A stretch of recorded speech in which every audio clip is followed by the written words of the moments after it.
प्रथम लागो दो चरण को, धनिये न छुड़ायो किन, लाख तली लालेड़ियाँ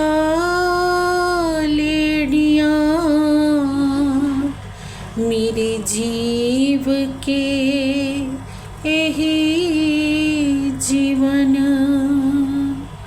इन पाँव तले पड़ी रहूं, धनी नजर खोलो बातून, पलना वालों निरखो नेत्रे मेरे जीव के यही जीवन, मेरे जीव के यही जीवन। बोलिए श्री प्राणनाथ प्यारे की जय, बोलिए श्री सतगुरु जी महाराज की जय।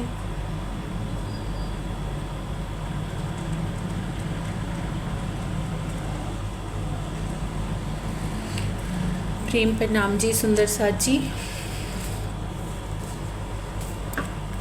प्राणधर सुंदर साथ जी। परम पूज्य श्री परम हंस महाराज जी, श्री युगल दास महाराज जी के द्वारा जो एक प्रेम पाती हमें दी गई है, एक 9 हरफों का प्रेम पत्र धनी के द्वारा हमें दिया गया है सुंदर साथ जी, जिसका आज हम तीसरा हरफ करने जा रहे हैं। ये तीसरा हरफ इतना गहन है सुंदर साथ जी, अगर इस हरफ की सार्थकता को जानकर हमने अपने हृदय में इसको आत्मसात कर लिया कि कैसे सतगुरु चरणों में हमारा ईमान होना चाहिए, कैसी हमारी पहचान होनी चाहिए और कैसे उन चरणों को हमें पकड़ कर रखना है।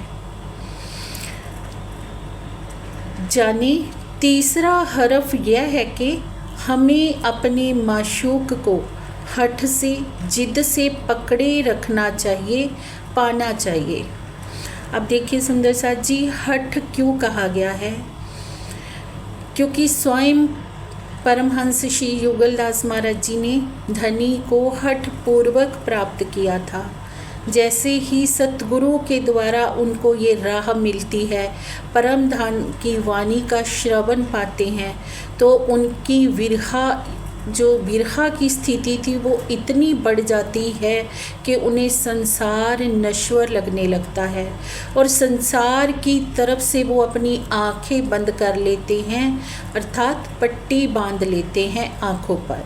लगभग 6 महीने तक उन्होंने ऐसा किया, अपनी आंखों पर पट्टी बांध के रखा कि धनी इस पट्टी को तो आप ही खोलोगे।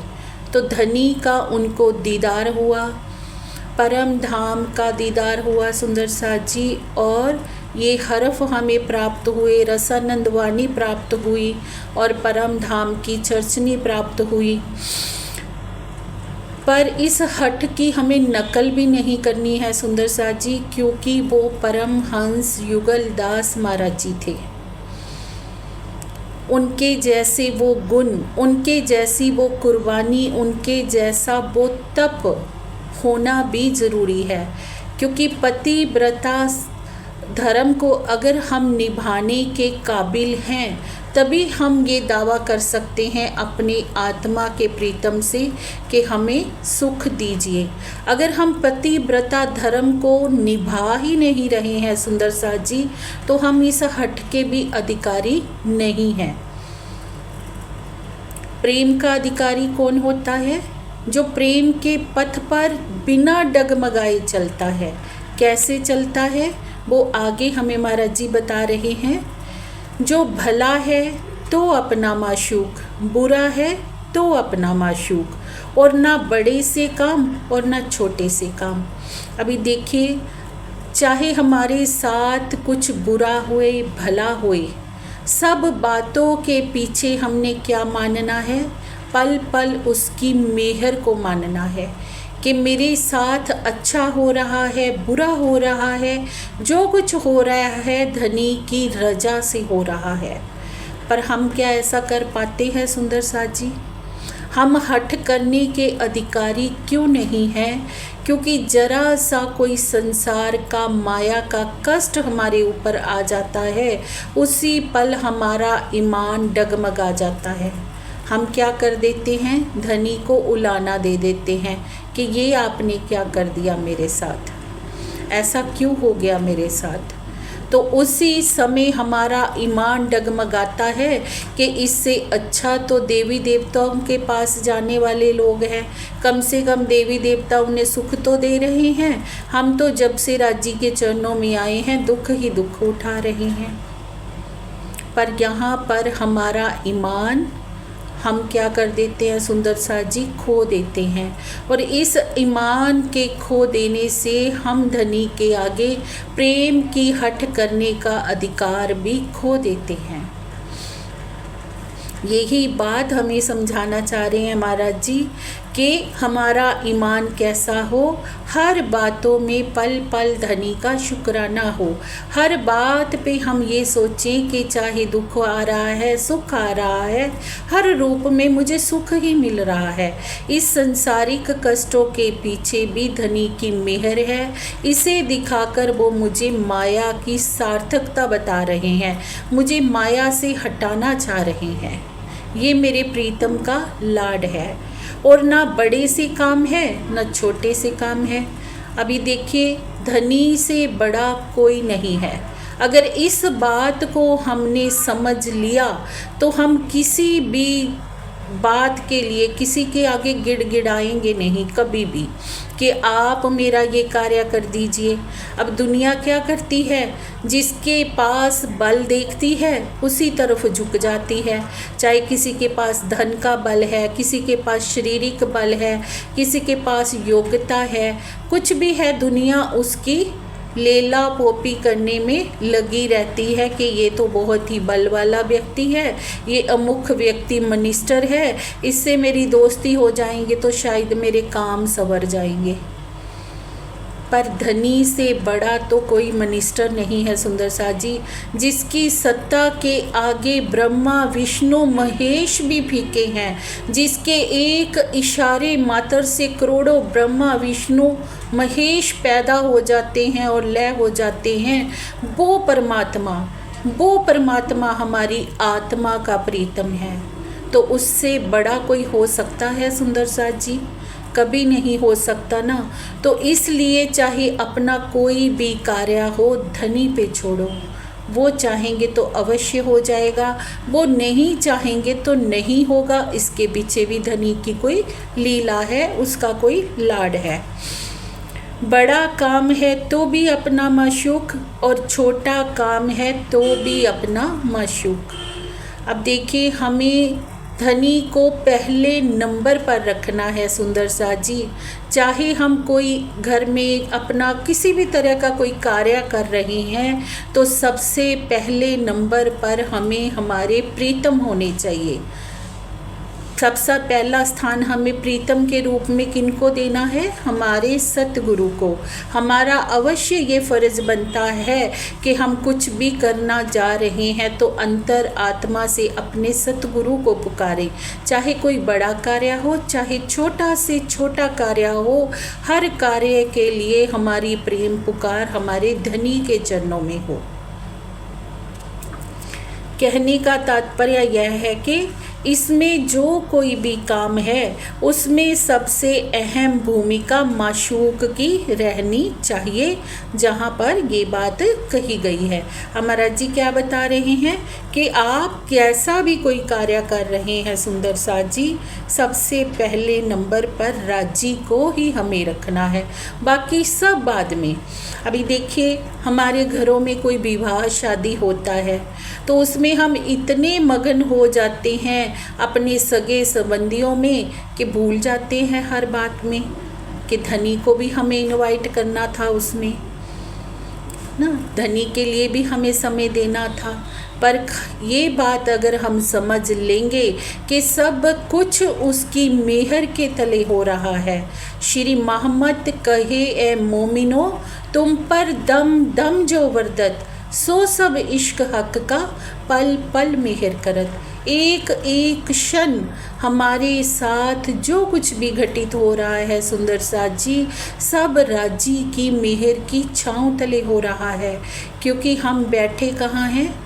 धनी के चरणों में बैठे इस खेल को देख रहे हैं, और जैसी नज़र धनी हमारे ऊपर कर रहे हैं वैसा वैसा हमारे साथ खेल में हो रहा है सुंदर साथ जी।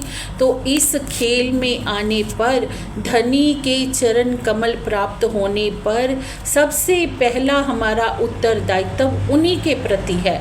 हमें हर कार्य में उनको ही प्रमुख रखना है, चाहे छोटा काम है चाहे बड़ा काम है, कुछ भी है, हर बातों के लिए। अगर अच्छा हो रहे है तो उसका शुक्राना, अगर हमारे में कोई अवगुण भी हैं सुंदर सा जी, तो भी उसके लिए हमें धनी से ही अर्जी करनी है कि मेरे प्रीतम, मेरी आत्मा आपके चरणों में निछावर है, आप मेरे को वैसा बनाइए जैसी आप मुझे बनाना चाहते हो, जैसी बनने से मैं आपके प्रेम की अधिकारी हो सकती हूँ। मेरे हृदय में वो अपने गुणों की रसधारा प्रवाहित कीजिए प्रीतम, और मेरे अवगुणों को आप हटाइए। यही अर्जी हमें करनी है सुंदर सा जी। काम कोई भी हो, उसमें बड़ा और छोटा हर जगह माशूक ही है और होना चाहिए कि हर कार्य के पीछे कौन है? हमारे प्रीतम अक्षरातीत। ये बात हमने अगर हृदय में अपने बिठा ली है तो हम कहीं पर भी चूकेंगे ही नहीं सुंदर सा जी। तो अपने माशूक को पतिव्रता की तरह हठ जिद से पकड़े रखना है। अब पतिव्रता की तरह हठ जिद से कैसे पकड़ना है सुंदर सा जी? कि कुछ भी हो जाए, एक गाना है ना, चाहे लाख तूफान आए, चाहे कुछ भी हो जाए, चाहे लाख तूफान आए, मिलके ना होंगे जुदा, आ कसम खा ली। ऐसी ही भावना हो कि धनी आप मुझे मिले हो, मेरा अहोभाग्य है, मेरे इस जीव का सौभाग्य है कि इस जीव के ऊपर आपकी आत्मा विराजमान हुई, तो मुझे आपके चरण कमल प्राप्त हुए, और अब किसी भी कीमत पर मुझे आपको छोड़ना नहीं है, पकड़ के रखना है धनी के चरणों को। माया बहुत जतन करेगी सुंदर साथ जी हमसे इन चरणों को छुड़वाने के लिए। माया में हमारी परीक्षा अवश्य होएगी, लेकिन परीक्षा में हम सफल तभी होंगे अगर दृढ़ ईमान से धनी के चरण कमलों को हम पकड़े रखेंगे। कोई भी परिस्थिति आ जाए, हमारा ईमान डगमगाना नहीं चाहिए, क्योंकि ईमान सबसे विशेष है। जहाँ पर हमने ईमान खो दिया ना धनी के ऊपर से, जहाँ पर हमने धनी की तरफ उंगली कर दी कि प्रीतम ये हो गया तो आपके होते, तो वहीं पर हमारा ईमान खोया, तो हमने जीती बाजी को हार दिया सुंदर सा जी। अब महाराज जी बता रहे हैं कि कैसे हठपूर्वक हमें धनी को पकड़ना है। जैसे मरकट मूठ को पकड़े रखता है, वैसे ही अपने माशूक को पकड़े रखना है। मरकट किसको कहते हैं सुंदर साथ जी? बंदर को। अब बंदर हठ पूर्वक जब अपनी मुट्ठी में किसी चीज़ को पकड़ लेता है तो उससे कोई भी छुड़ा सकता नहीं, ऐसी उसकी पकड़ होती है, ऐसी टाइट पकड़ होती है बंदर की। ऐसे ही हमें अपने प्रीतम को, उनके चरण कमलों को पकड़ के रखना है कि माया लाख जतन करे हमसे उन चरणों को छुड़वाने का, पर वो चरण कमल हमारे हाथों से छूटे नहीं। वो हमारे हृदय में इतने दृढ़ हो जाएं कि उन्हें कोई भी हमसे छुड़ा ना पाए। अभी देखिए सतगुरु की महिमा पूरी प्रेम पाती में बताई गई है सुंदर सा जी। और सतगुरु के चरणों पर जब हमारा ईमान होता है, हमें धनी पहचान देते हैं उनकी। बहुत से हमें ऐसी बातें भी सामने आएंगी समाज में कि जिनको पहचान नहीं होएगी वो हमारे प्रेम के मार्ग से हमें डगमगाने की कोशिश करेंगे। पर अपनी अंतर आत्मा की आवाज़ को सुनते हुए हमें उन चरणों को पकड़े रखना है दृढ़तापूर्वक, क्योंकि धनी ने हमें उस चरणों की पहचान दी है सुंदर सा जी। और उदाहरण किनकी दे रहे हैं आगे महाराज जी। और जैसे हारिल पक्षी अपनी चुंगल में लकड़ी का तिनका पकड़े रखता है जिसे उससे कोई भी छुड़ा नहीं सकता, ऐसे ही हठ पूर्वक हमें अपने माशूक को पकड़े रखना है। अब सुंदर साथ जी, हारिल पक्षी के विषय में हम सब जानते ही होंगे कि हारिल एक ऐसा पक्षी है जो आसमान में उड़ता है और धरती पर कभी भी अपने पाँव रखता नहीं है। वो अपने पाँव के पंजे में हमेशा एक लकड़ी का टुकड़ा लिए रखता है, कस के उसको पकड़े रखता है और ज़मीन पर जब भी उतरता है वो लकड़ी के टुकड़े पर ही बैठता है, ज़मीन पर कभी अपने पाँव नहीं रखता। तो ऐसे ही सुंदर साथ जी हमारे लिए वो लकड़ी का टुकड़ा क्या है? वो धनी का प्रेम है।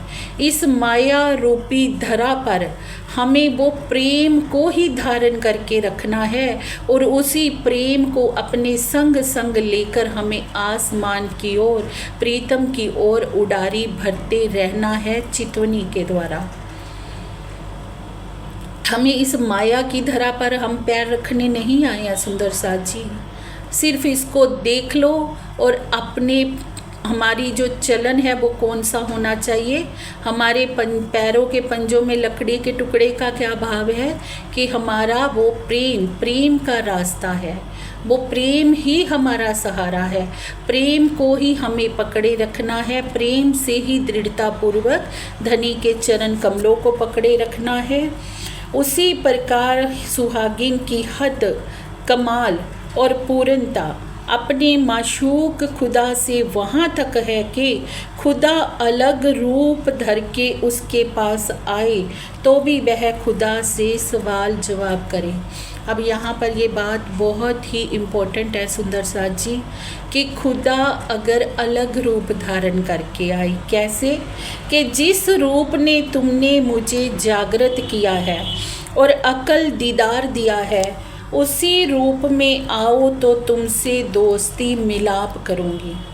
अब धनी ने किस रूप में आकर हमें जागृत किया सुंदर साथ जी? सतगुरु के रूप में। सतगुरु कौन?